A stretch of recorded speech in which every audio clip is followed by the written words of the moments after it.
a chave da direita nesse momento não é o avanço do feminismo, mas é como banaliza o feminismo e de como trata o feminismo como parte da sua agenda. Mas acho que é importante a gente começar pensando justamente que a gente vive um momento na sociedade que está muito visível essa questão da violência em relação às mulheres, e que é um debate que hoje extrapola para além dos movimentos. E é importante a gente pensar que todo esse processo também tem a ver com uma longa trajetória de luta das mulheres, de construção de movimento. E para isso é muito importante a gente entender de onde é que surge essa violência.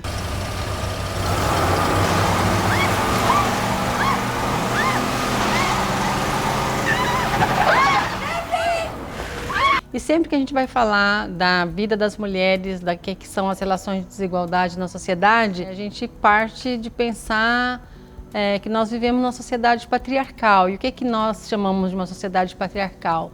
É justamente o fato da gente viver numa sociedade que se estrutura a partir de práticas que consideram os homens superiores às mulheres. Ou seja, a gente diz que há um predomínio dos homens sobre as mulheres e que esse predomínio está ancorado e está estruturado a partir de relações de poder. Ô diabo, onde é que você botou meu sapato, Marta? Tá debaixo da cama, meu amor! Mamãe, tô com fome! Não tá ouvindo o menino gritar, mulher? Que vão estruturando práticas patriarcais, onde as mulheres sempre são consideradas não só inferiores aos homens, mas o ponto de partida é o ponto de partida dos homens, onde as mulheres é o outro. Inclusive a própria história é registrada pelos homens e que as mulheres aparecem a partir da visão dos homens. Logicamente esse é um processo que está em discussão, está em debate, mas do ponto de vista do que predomina na sociedade, essa dimensão. Agora, também quando a gente fala do patriarcado e quando a gente vai explicando ou vai refletindo como ele se manifesta, em geral a gente acaba sempre levantando questões muito vinculadas à dimensão da cultura, à dimensão das práticas culturais. Mas nós consideramos que é muito importante entender por que o patriarcado existe, por que ele permanece, por que ele se rearticula, se reestrutura em cada momento da história a partir da conexão com outras relações sociais.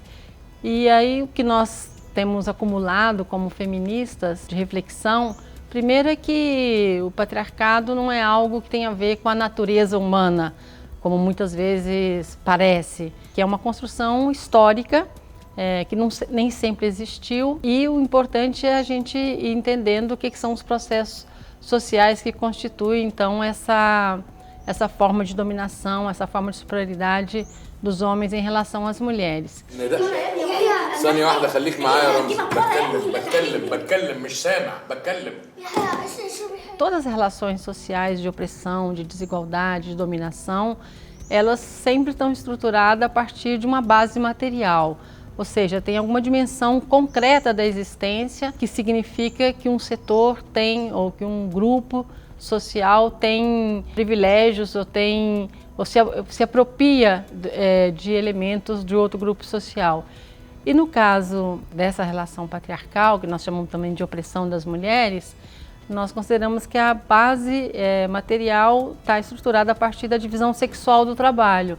Esse é um conceito que foi construído a partir do feminismo. Essa divisão sexual do trabalho, ela se organiza a partir de dois princípios, nas palavras de Danielle Quergois, Hélène Iratta e outras teóricas que estudaram e que construíram esse conceito. De um lado, um princípio de separação entre o que é trabalho de homens e o que é trabalho de mulheres, e de outro, essa ideia justamente que o trabalho do homem vale mais que o trabalho das mulheres e, portanto, os homens sempre acedem aos trabalhos com maior valor agregado. First thing we do is we pull these tabs out.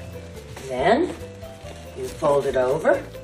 Right now I've used food coloring, this way you could see it better. Essa divisão sexual do trabalho constitui uma tensão na relação entre homens e mulheres, porque os homens, como grupo e como indivíduos, se apropriam do trabalho e do tempo das mulheres. Ou seja, que as mulheres elas têm uma forma de se relacionar com o trabalho que implica nessa apropriação pelos homens. Agora, não só os homens enquanto indivíduos.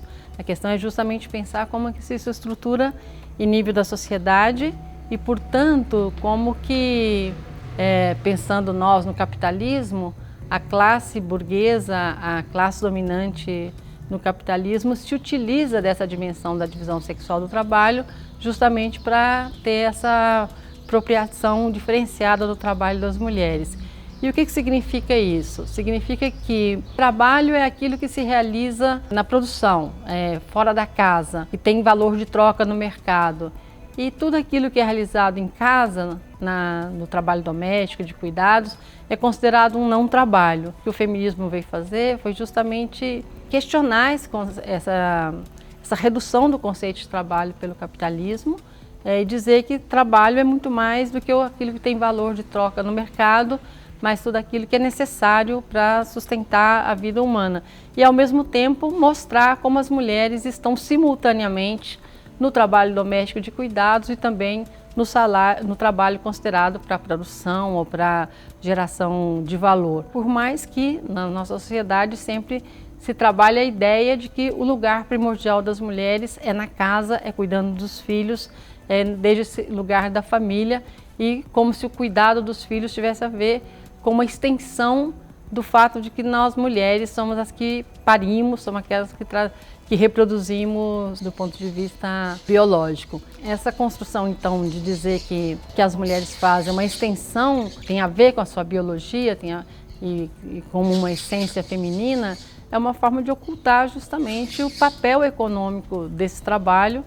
E uma questão que hoje nós refletimos muito é justamente como essa diminuição, essa redução do conceito de trabalho, ela está vinculada a como a economia capitalista se estruturou, que foi justamente fazendo essa separação entre produção e reprodução, entre a economia e família, e, portanto, também reduzindo o conceito de economia àquilo que é somente monetário. A economia capitalista, para funcionar, precisa desse trabalho doméstico das mulheres como algo naturalizado, como algo inesgotável, que as mulheres estão ali sempre dispostas, faz com que justamente oculte o vínculo econômico e oculte o quanto a sociedade capitalista necessita desse trabalho reprodutivo. A gente tem valiosos estudos hoje que mostram como esse processo se deu na formação do capitalismo, como todo o estudo que a Silvia Frederici fez, e mostrando justamente aquele momento de consolidação do capitalismo e o processo da queima às bruxas, né, como ela chama, do primeiro femicídio coletivo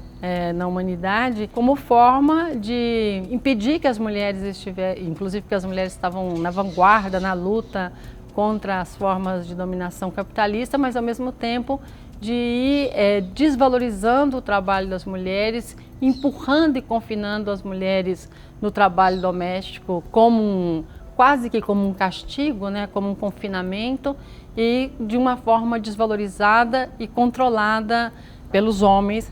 Claro que isso, para isso funcionar, foi se constituindo mecanismos como da formação da família, e aí uma família heteropatriarcal e funcional a essa divisão sexual do trabalho. Por que é tão difícil para as mulheres de não entrar nas relações de violência, né? Eu acho que tem muitos elementos para a gente pensar.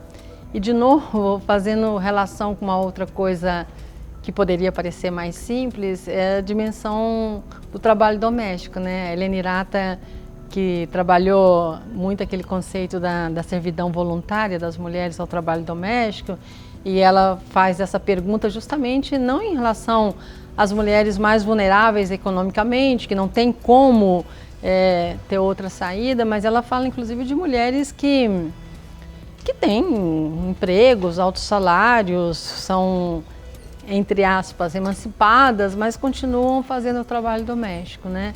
E ela trabalha muito a ideia de que uma das chaves que tem que ser olhada é essa socialização que nós temos e de como a gente é empurrada para se sentir responsável por isso, né? Une femme qui n'a pas connu la maternité n'est pas une femme. La barbe? Et les hommes qui n'ont pas connu la paternité, sont-ils des faux hommes?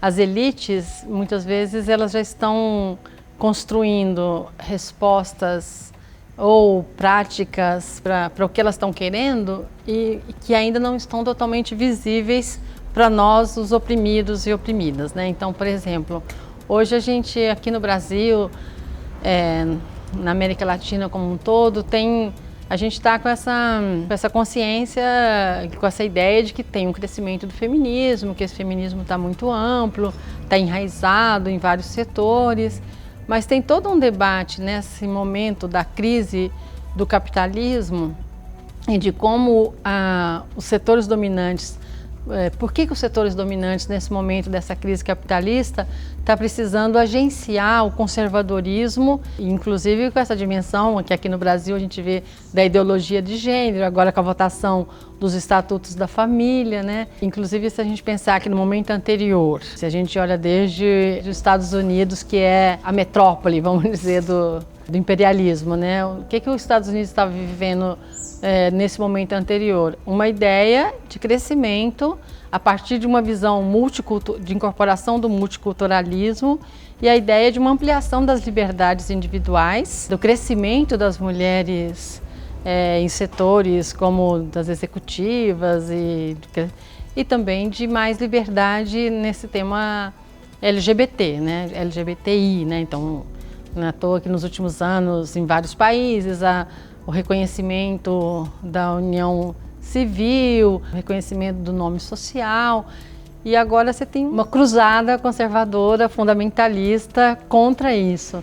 Isso está muito vinculado a ter que reorganizar, recolocar uma família tradicional, né? Recolocar uma família tradicional para buscar recompor algumas bases da divisão sexual do trabalho. E é interessante porque um elemento que aparecia, pelo menos na agenda brasileira, bastante de forma forte, assim, era um crescente questionamento das mulheres, mesmo as mulheres que não eram militantes, ao fato delas fazerem sozinho o trabalho doméstico. Então nós tínhamos um crescimento da pressão por respostas à questão do trabalho doméstico à medida que as mulheres estavam cada vez mais incorporadas no mercado assalariado de trabalho, mas também com um crescimento de alguns setores, crescimento profissional de alguns setores.